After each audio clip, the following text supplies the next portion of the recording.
Hello, Clear Bra North Dallas, 2019 Corvette Stingray.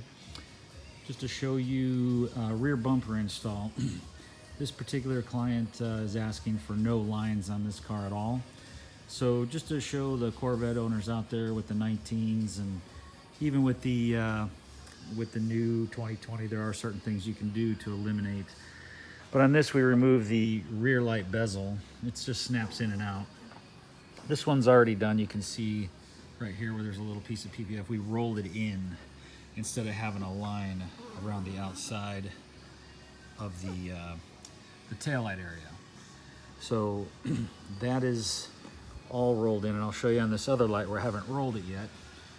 But there we go, all the way wrapped in. So in the bump, when you look at the bumper, all this here will be wrapped in inside these areas, like this little vent down here.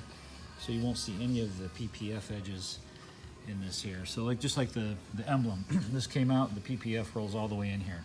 So it's continuous, there's no line around the emblem. Here we are unwrapped, so you can get an idea for what we have. So here it is prior to wrapping. Now this will just roll right in here.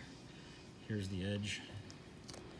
There's the edge right there. Instead of it terminating outside of the light, now it's gonna wrap inside.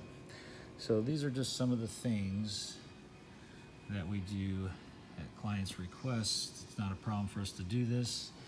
And here we come again over to this side.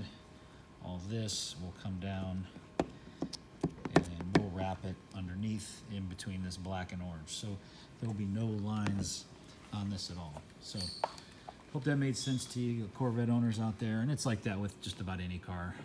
You can make it as seamless as you want. It just depends on how much time and money you're willing to spend. So there you go, 2019 Vet, taking the bezels out and wrapping that full bumper. Thank you. Clear Bra North Dallas.